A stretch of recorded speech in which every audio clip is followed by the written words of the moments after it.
2007 was the first time that the other day. we taught together. Next year will be our 10th anniversary, my brother. Now, when Andrew brought us together, was that 2006, you think? Yeah, it must have been 2006. When we first had that. Andrew Perlmutter was a student in the religion department. Yes, He had worked with you in one or two of your courses. He had one or two of my courses, and he was starting a new magazine, campus magazine. Green Light. The Green Light. It came from F. Scott Fitzgerald. I think the that's great right. Gatsby. Yep, I think that very appropriate for Princeton. Oh, yes, yes. And one of the features of the magazine was going to be an interview of one professor by another professor. And so for the inaugural issue, they invited you to be the interviewer, and they gave you the right to pick who your interview subject would be. And you did me the honor. We didn't even know each other very well. You did me the honor of picking me as your interview subject. I remember Andrew coming knocking on the door and saying, "Professor George, would you be willing to be interviewed by Professor West?" And of course I said, well, I'd be very honored to be interviewed by Professor West. And so I remember the occasion when you came together with Andrew. He had a tape recorder, one of those old-fashioned cassette tape recorders. That'd be an antique today. And he had a photographer with him.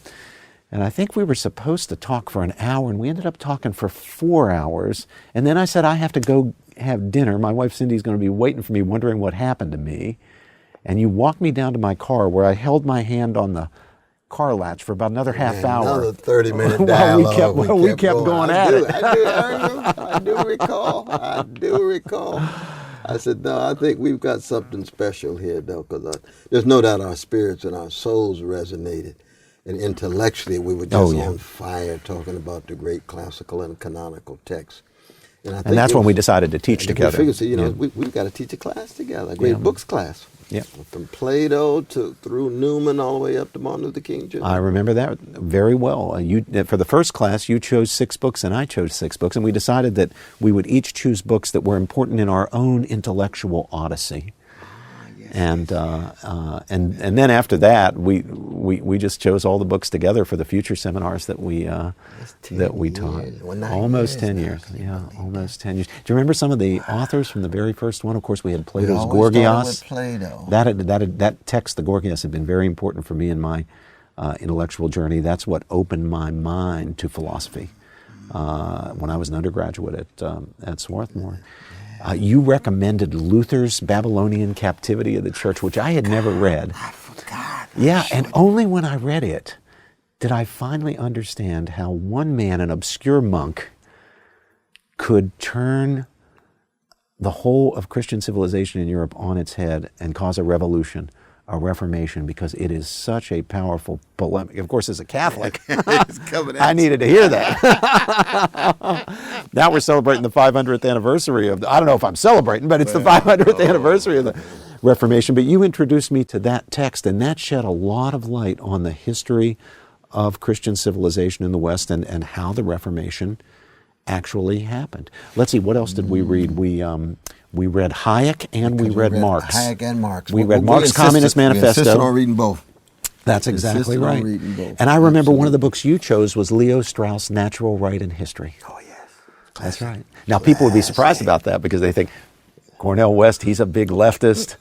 He's going to hate Leo Strauss. Why would he insist on reading Leo Strauss? But what people don't know about you, my brother, is that you've got a deep appreciation of the conservative tradition. Leo Strauss, Eric Voegelin, Burke. Edmund Burke. Yeah, I'm outing you now in front of all these people. No, I tell the world. I tell the world. Yeah. But you insisted on Martin Luther King Jr. I did, because I'd been teaching Letter from the Birmingham Jail, and it was a very important text for me. And of course, it's important to the history of the Civil Rights Movement, but it's actually a work of political philosophy, one that draws on many of the other works that we were reading. It draws on St. Augustine and St. Thomas Aquinas. It's an explication at a popular level. It wasn't just for scholars. An explication of the tradition of natural law. And as you know, I've devoted my career to the idea of natural law theory, which goes back through the Middle Ages and the Christian period, back all the way to Plato and Aristotle and to the Roman philosophers and jurists.